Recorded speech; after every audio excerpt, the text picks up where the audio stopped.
um desafio de não esquecer-me de falar sobre a nossa caminhada com o nosso Deus.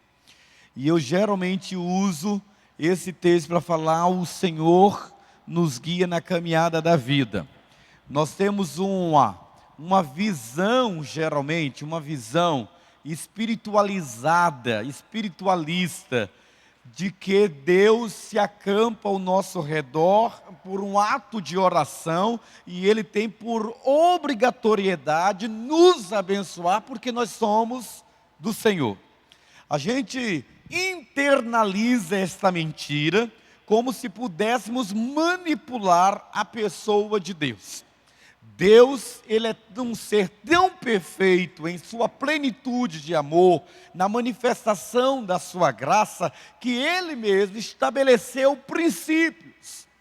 E esses princípios Deus não atropela no sentido de se fazer presente nas nossas vidas.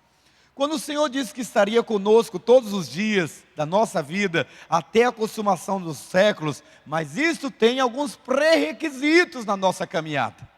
Deus querido, nós temos um conceito errado, porque Deus resolveu abençoar o homem. Mas a relação de pai e filho, a relação de Senhor, essa relação, ela é permeada por um sentimento de dependência da minha parte da pessoa de Deus. Se eu sou independente, se eu sou autônomo, se eu sou arredio, se eu sou, como é que eu posso dizer, uma pessoa difícil de me submeter à vontade do Senhor, dificilmente também o Senhor se fará presente como guia na minha caminhada da vida. Como pastor, eu me deparo com alguns irmãos que dizem assim, ou pessoas que às vezes não são irmãos, mas eles dizem assim: mas o que foi que eu fiz para essa desgraça acontecer na minha vida? Não é o que você fez, é o que você deixou de fazer. O que você deixou de fazer é o que impediu você de ser alvo da bênção de Deus. Deus não muda. Deus, Ele é imutável. Da mesma forma como Ele é eterno, Ele é imutável. Da mesma forma como Ele não pode ser contrário à sua própria essência, ser amor, Ele também não pode ser contrário à sua essência de ser reto e justo. E por isso, queridos, nós precisamos entender esse contexto. E eu sempre pego Josué capítulo 1. Se você puder abrir a sua Bíblia, você vai entender esses princípios que todos os anos a gente pensa nele. Todos os anos nós trazemos esse mesmo versículo para você. Josué capítulo 1, abra a sua Bíblia. Vou ler a versão mais antiga para poder você ter um conceito sem ser o conceito da NVI. Josué capítulo 1, nos diz assim. Vamos lá. O texto do versículo 1 até o versículo 4 é um texto de que o pastor Lobo trabalhou conosco, de conquista, de autoridade, né? Onde Deus diz, delimita até onde vai a extensão da vitória do povo de Israel. Mas nesse contexto nós chegamos ao versículo 6. Versículo 6. Esforça-te e tem bom ânimo, porque tu farás este povo herdar a terra que jurei a seus pais que lhes daria. Versículo 7.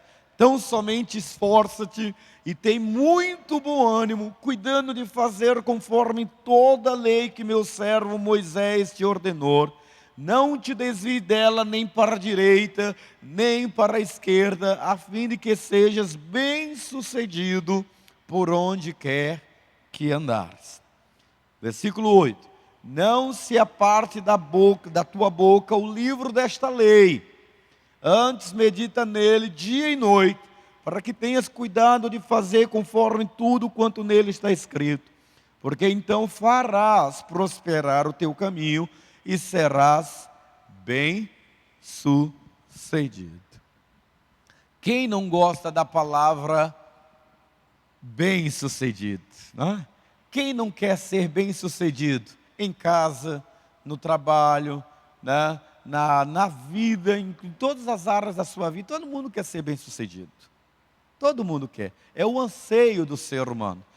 E não, quando você pega as redes sociais, você vê que as pessoas tendem, eu me incluo nesse pacote, que a gente, quando posta alguma coisa na rede social, a gente quer o elogio, a gente quer apreciação, a gente quer notificar socialmente como está a nossa vida, né? Você já viu alguém colocar uma foto sua, né, que não esteja bem na rede social? Não.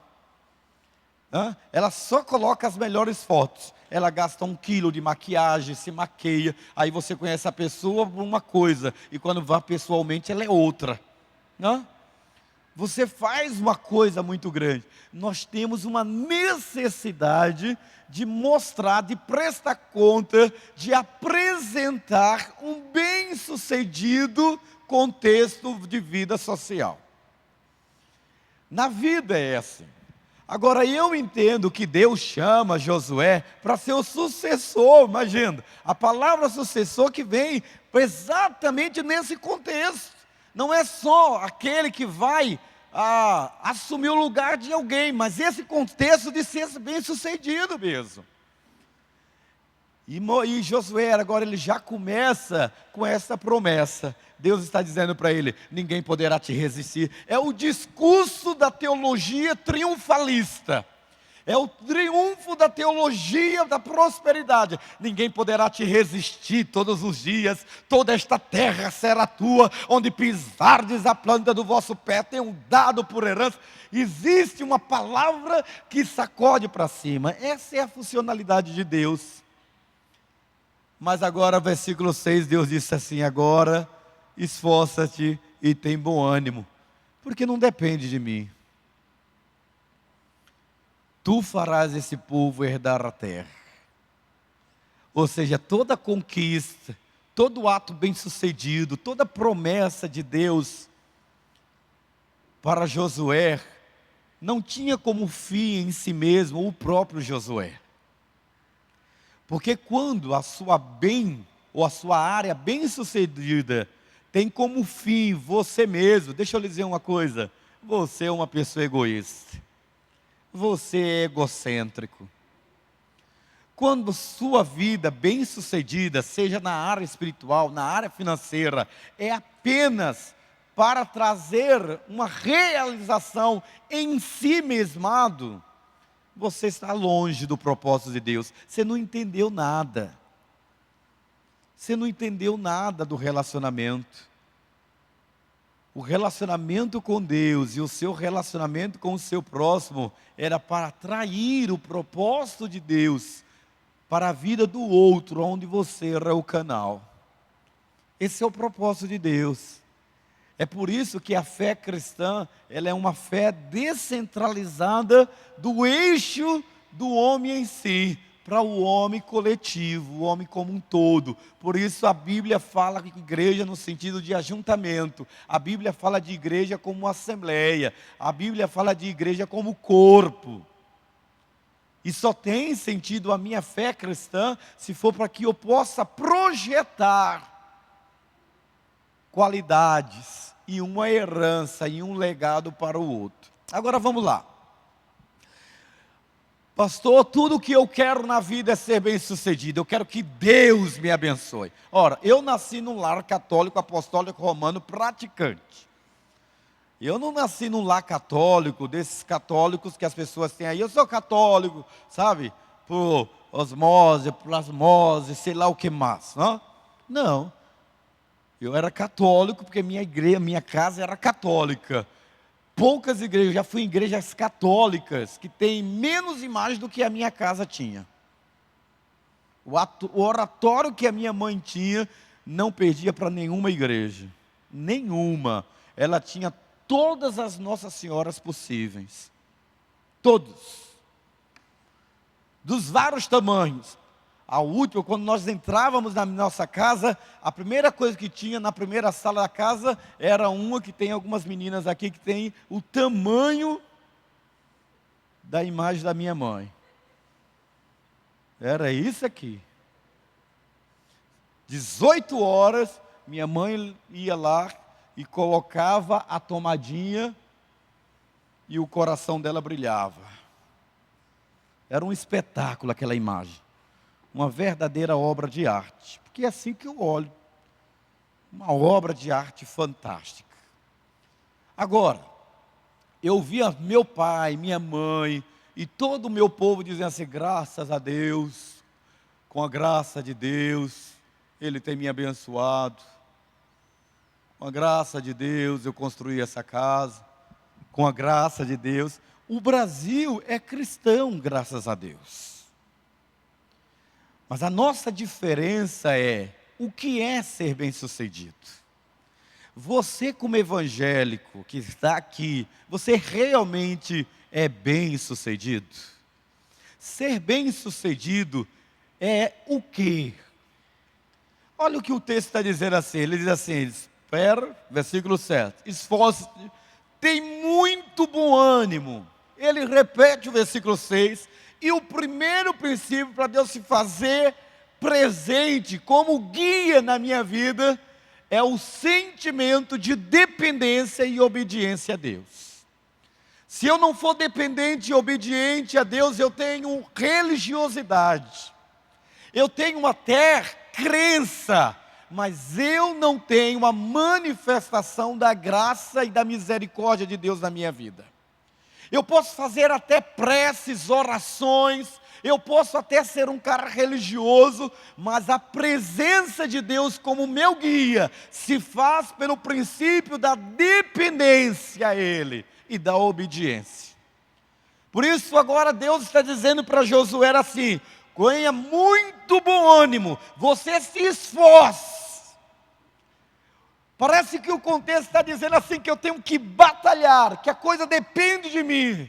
Mas o texto não diz isso. O texto diz assim: vai ser necessário muito esforço, vai ser necessário muito ânimo para você vencer a si mesmo, vencer a sua autossuficiência, vencer a sua prepotência, vencer a sua arrogância e depender. Tenha ânimo, tenha coragem, tenha determinação. Para quê?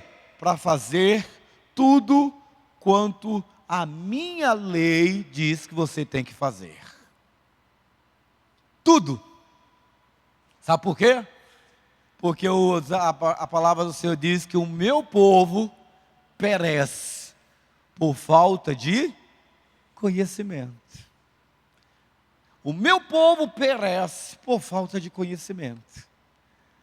Às vezes nós não entendemos quais são os desígnios e os propósitos de Deus. E sabe por que nós não sabemos?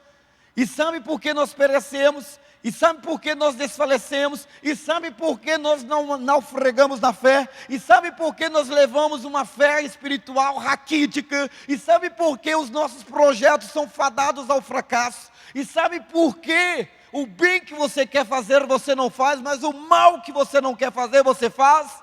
Porque você não se esforça, você não tem bom ânimo para fazer, cuidar de fazer tudo quanto está escrito na lei que Moisés nos deu. Nós somos muito bons, olhe para mim que eu vou dizer para você, nós somos muito bons de igreja, mas igreja não muda ninguém. O que muda o coração do homem é a palavra que se fez carne e habitou entre nós, onde vimos a sua glória como a glória do unigênito do Pai.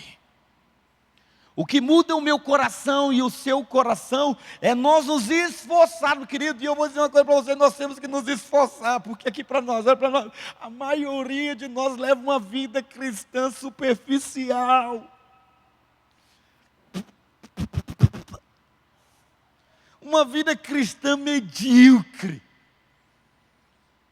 Mas se nós meditássemos, como ele diz assim, conforme toda a lei que Moisés, olha o que é que diz o versículo, a não ser que você rasgue essa parte da Bíblia, esforça-te, tem ânimo, para quê? Para ter cuidado de fazer tudo conforme a lei que meu servo te ordenou.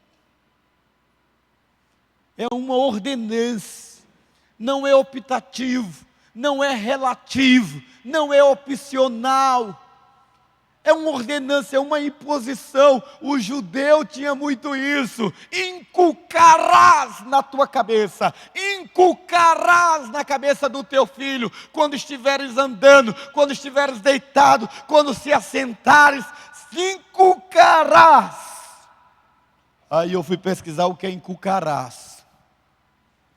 É partir a cabeça no meio e colocar lá dentro.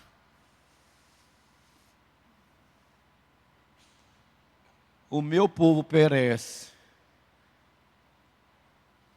É mais ou menos como nós brasileiros. Por que nós perecemos? Porque não conhecemos os nossos direitos.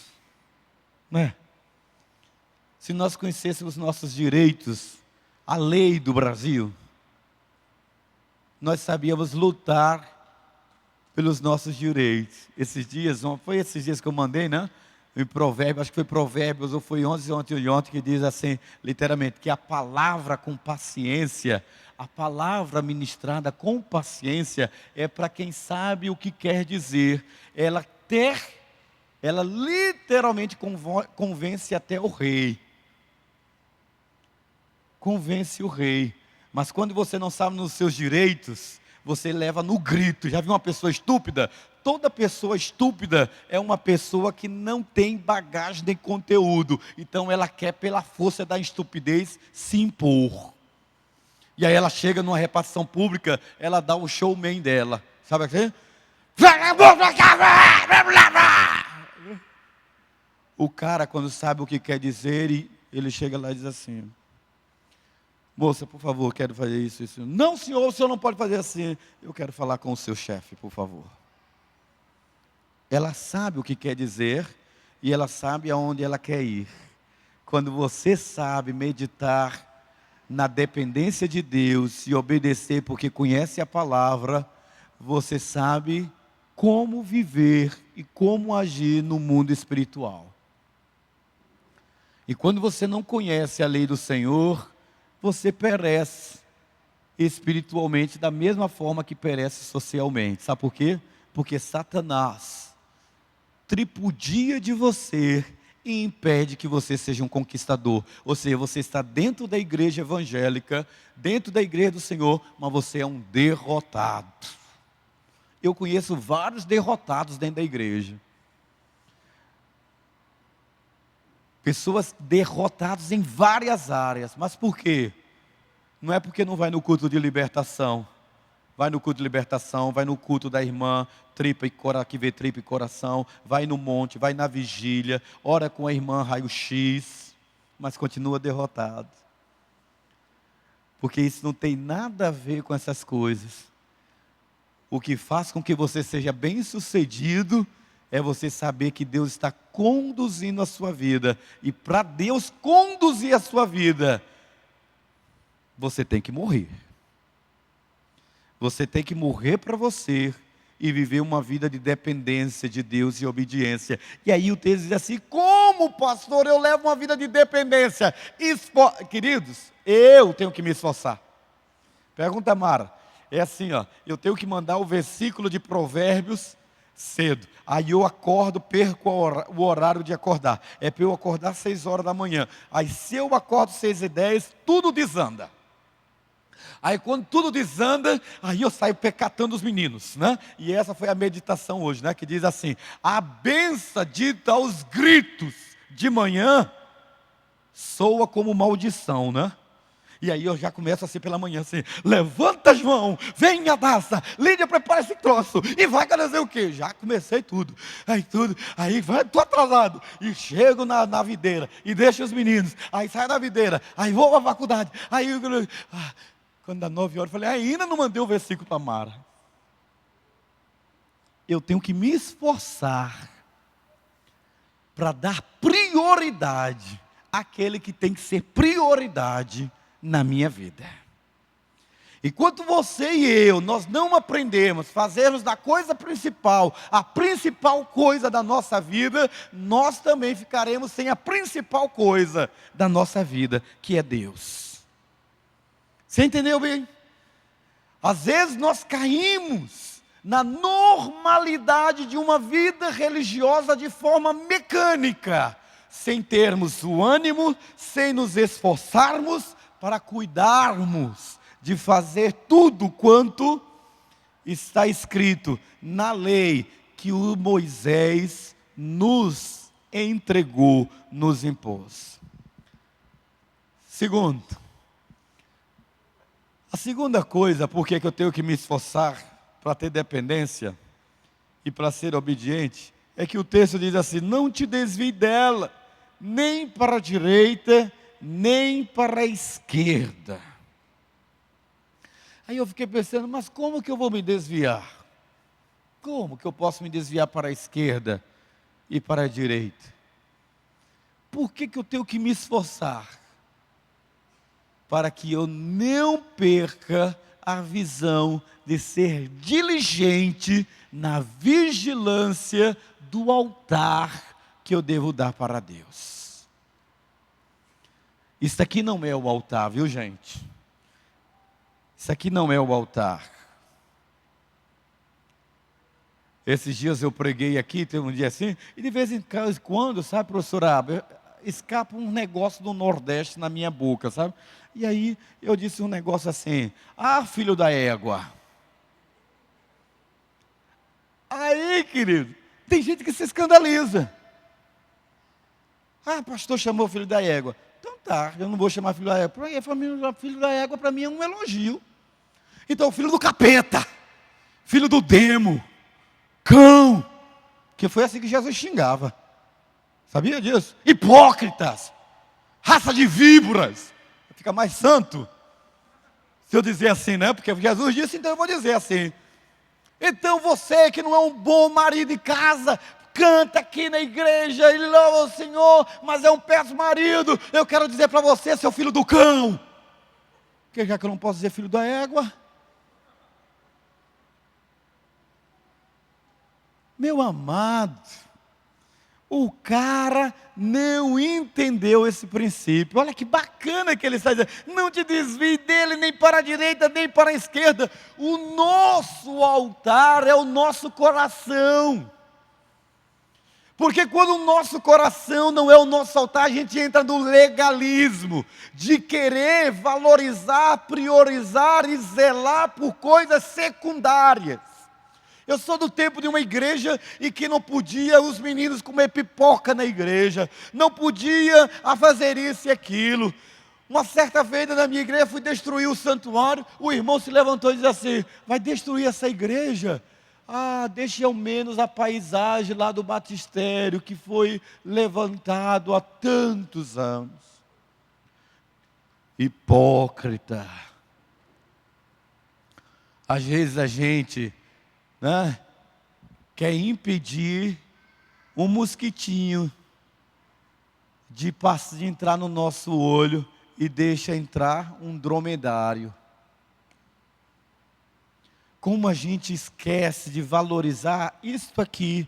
Não te desvie dela, nem para a direita, nem para a esquerda, queridos. Deus nos separou para nós sermos zelosos. Quando é que eu me desvio para a direita e para a esquerda? Quando o meu foco não é Deus, não é o próprio Deus. A Bíblia diz que Deus é sol e escudo, Ele dá graça e glória, e bem nenhum sonega aos que andam na sua presença. Deus, querido, é aquele que bate a porta do nosso coração, e versículo de Apocalipse 3:20 não é para não crente, é para os crentes. Eis que estou à porta e bato. Se você ouvir a minha voz, abrir a porta do seu coração, eu entrarei, eu cearei com você. A intimidade com Deus, ela não se manifesta na pluralidade. A intimidade com Deus se manifesta na singularidade. Deus não fala comigo na mesma frequência que fala com você. Sabe por quê? Porque a minha frequência é uma e a sua frequência é outra. A lei de Deus, ela atinge não a universalidade do corpo, mas a intimidade do membro. E quando nós conseguimos compreender isso, a gente começa a internalizar uma relação de adoração, onde o adorador sabe quem é o adorado. Onde o adorado sabe que o seu adorador tem um coração quebrantado, porque ele habita no sublime trono, mas também habita no meio do povo de coração quebrantado. Você entende isso, queridos, que eu estou dizendo para você? Eu quero dizer assim para nós da quarta-feira, queridos, o nosso maior desafio nos últimos tempos é realmente romper com o legalismo religioso, com a farsa religiosa, com a hipocrisia e com o culto mecânico onde não circula a vida de Deus, gente com empáfia, pensando que pode julgar a igreja, os líderes do Senhor, quando são verdadeiros sepulcros caiados, sem intimidade nenhuma com Deus, pessoas que não lêem, não têm intimidade, que não lêem a Bíblia, que não têm tempo de oração, mas são senhores juízes, para dizer o que é certo e o que é errado, porque a tradição de anos de vida lhe dá, por honoris causis, o título de doutor em divindade. Ah, vai plantar coquinho para nascer abacaxi? Queridos, o tempo de Deus se chama hoje. É hoje que eu estou falando com você. O Deus do passado é um Deus que fez feitos gloriosos para que nós trouxéssemos à memória o que pode nos trazer esperança. E o que pode nos trazer esperança? A manifestação de que aquele que operou ontem pode operar hoje e operará no amanhã. Mas é hoje que é o seu relacionamento com Deus. Sabe quando eu penso nisso, queridos? Eu não tenho medo de falar nesse aspecto. Nós ganharíamos mais gente para Cristo. Porque as pessoas não estão interessadas em igreja. As pessoas perderam interesses por igreja. Elas estão olhando para a minha e para a sua vida. Cadê Deus? Aí ela olha para você. Então Deus não é real. Realmente Deus está morto, Deus não existe. Porque eu olho para você, é um religioso, mas não tem Deus. E às vezes a gente diz assim, pastor, esse é um discurso muito piega, não é real. Não, é real. As pessoas o tempo todo, elas estão lendo as nossas vidas. Elas não querem saber de que igreja você é. Elas querem saber que igreja você é. Não é de onde você é que igreja você é. Porque a gente esqueceu que igreja não é isso aqui. Igreja sou eu, igreja é você. Porque o Espírito Santo de Deus habita em você. Isso é um ponto doutrinário de toda igreja reformada. Não é só dos batistas não. Toda igreja genuinamente evangélica diz assim, aceitou Cristo, é templo do Espírito Santo. Aí alguém pode dizer assim, então todo crente é espiritual. Não, tem um crente carnal. Gálatas capítulo 5, os frutos da carne, os frutos do Espírito. É só você olhar lá.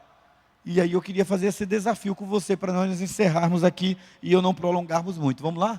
Vamos ficar envergonhados com essa parte? Vamos lá? Gálatas capítulo 5. Eu não sei porque que eu gosto de bater no povo da quarta-feira. O povo da quarta-feira é o povo crente, né, gente? Não sei, eu insisto nesse erro, não sei porquê. Esse é um sermão para domingo. Deixa eu pedir perdão. Vocês me perdoam, gente? Sim ou não? Sim. Também se não me perdoar, vai ficar assim mesmo. Não tem jeito não. Vamos embora. Gálatas 5. Vamos lá. Vamos lá. Se Moisés diz, tenha bom ânimo, seja cuidadoso, seja forte para cuidar de fazer tudo quanto esteja escrito na lei que Moisés te ordenou, Josué. E não olhes nem para a direita, nem para a esquerda, para que sejas bem-sucedido. Então ele tinha que definir o que é um crente carnal e um crente espiritual. Versículo 16. Digo, porém, andai pelo Espírito, e não haveis de cumprir a cobiça da carne. Pergunta, olhe para mim. O que é andar no Espírito? Não é ver lagartixa. Eu já fui no culto assim. A irmã lá em transe, ela disse assim: eu estou vendo, eu vejo, olha, Deus está me mostrando, subindo pela parede. Eu abri os olhos, era lagartixa. Entendeu? Então, seja espiritual, não é visão, não é revelação, não é profecia, não é línguas. Isso são dons espirituais, e nem sempre quem tem dons espirituais é espiritual. Amém, irmãos? Se você sair pelas igrejas buscando essas coisas, eu quebro você em oração. Pelo amor de Deus. Ser espiritual não é isso. Com todo respeito aos profetas e às pessoas sérias, mas tem muita picaretagem, muito charlatanismo, e é fácil enganar crente. Porque nós do Brasil nos acostumamos com uma religião secretista e espiritualizada. Então cuidado com o espiritismo gospel. Cuidado. O que é ser espiritual? Andai pelo Espírito e não cumprieis a cobiça da carne. Porque a carne luta contra o Espírito e o Espírito contra a carne, e esses se põem um ao outro, para que não façais o que quereis. Mas, se sois guiados pelo Espírito, não estáis debaixo da lei. Vamos ver o crente carnal.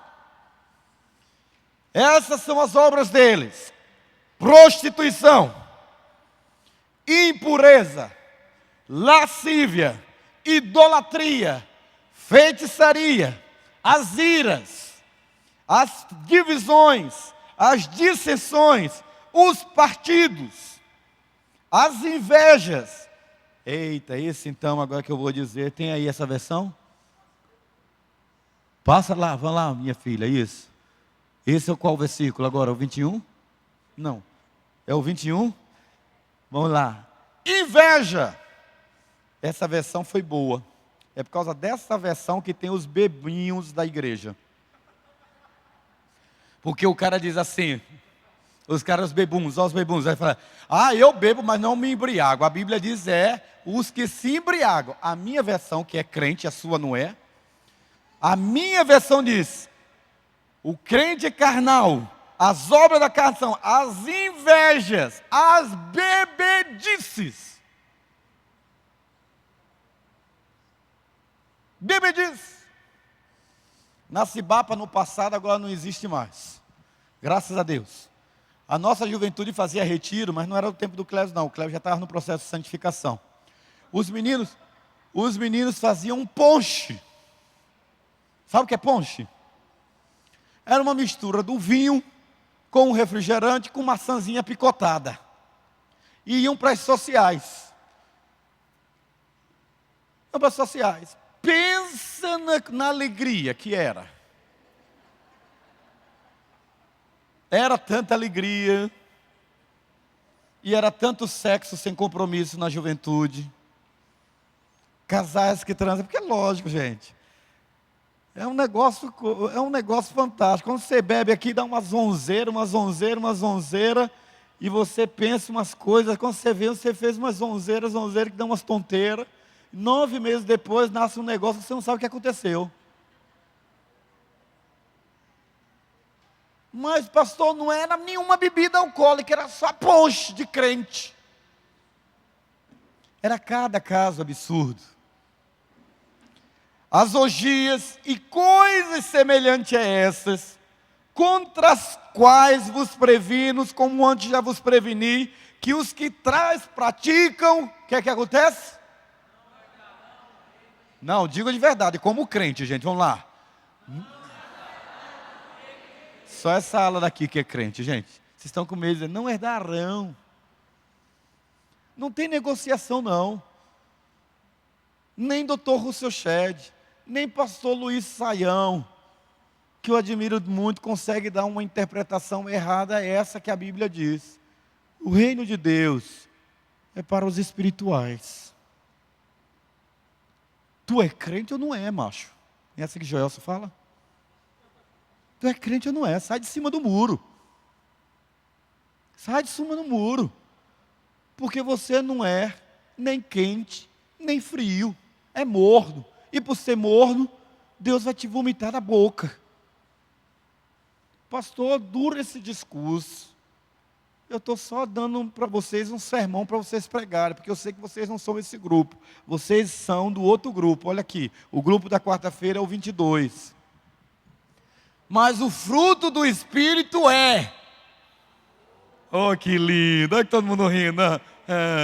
Oh, gente, os mentirosos não herdarão no reino dos céus.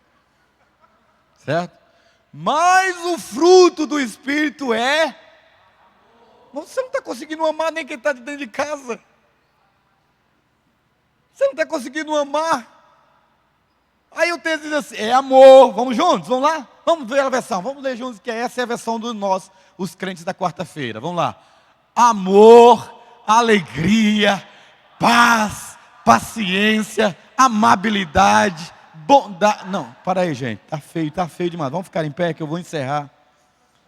O fruto do Espírito é para você se convencer que se isso é uma realidade na sua vida. Vamos lá juntos? Vamos lá. Mas o fruto do Espírito é... amor, alegria, paz, paciência, amabilidade, bondade, fidelidade, mansidão e domínio próprio. Você entendeu por que Moisés, por que Josué recebeu a palavra de Deus? Esforça-te e tem bom ânimo para que essas coisas se tornem uma realidade na sua vida, porque todas essas coisas é contra a nossa natureza. Eu não consigo amar quem me chateia eu tenho vontade de matar. Eu não consigo ser manso, porque o meu DNA é de lampião, cangaceiro do sertão. Você entendeu? Eu tenho que me esforçar para negar a mim mesmo. Quando eu casei, eu não sabia pedir perdão.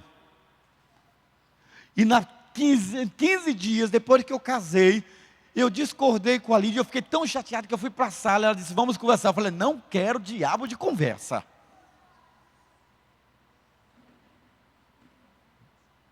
Pensa no topeira. Por isso que demorei a casar. Pensa. Mas eu queria ser espiritual. Então ser espiritual não é orar. Ser espiritual é internalizar aquilo que a palavra diz que é ordem. O fruto do Espírito é amor, é mansidão, é domínio próprio. Então, queridos, a vida cristã e ser crente e ser cristão é se remodelar, é ir contra a cultura, é se reformar, é se restaurar, não é piegar. Pai nosso que estás no céu, santificado seja o teu nome. Ó Deus dos crentes, me ajuda. Ele vai te ajudar, mas eu tenho que tomar vergonha na cara e aprender a ser um homem trabalhado pela palavra de Deus. Amém? Pai, eu quero colocar a vida desse teu filho e da tua filha.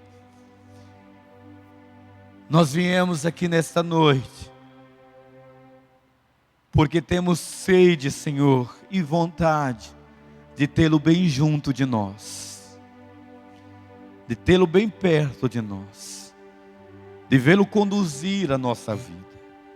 E nós queremos repelir da nossa vida todo o entulho, todo o lixo, Tudo aquilo, ó Deus, que impede a presença do Senhor na vida deste homem e desta mulher, o Senhor restaura tudo e todas as coisas, quando nós nos submetemos a um único e puro e simples princípio de termos dependência e decidirmos obediência ao Senhor. Agora, Pai, nos ensina a morrermos para nós mesmos e vivermos para Cristo. Pai, reina em nós, reina em nós. Você pode cantar com o Ministério Louvor essa música, querido? Faça dela sua oração agora, Senhor. Quero dar o melhor de mim. Quero oferecer sacrifício de louvor. Quero ser bem mais do que já sou, um adorador por excelência me tornar. Eu não vou me importar com o que vai acontecer. Eu só quero te exaltar. Tu és a razão do meu viver. Eu não posso me calar. Tenho adoração em meu DNA. Um adorador por excelência. Um adorador por excelência. Um adorador por excelência. Quero ser. Eu não vou me importar. Eu não vou me importar com o que vai acontecer. Eu só quero te exaltar. Tu és a razão do meu viver. Eu não posso me calar. Tenho adoração em meu DNA. Um adorador por excelência. Um adorador por excelência. Um adorador por excelência. Quero ser.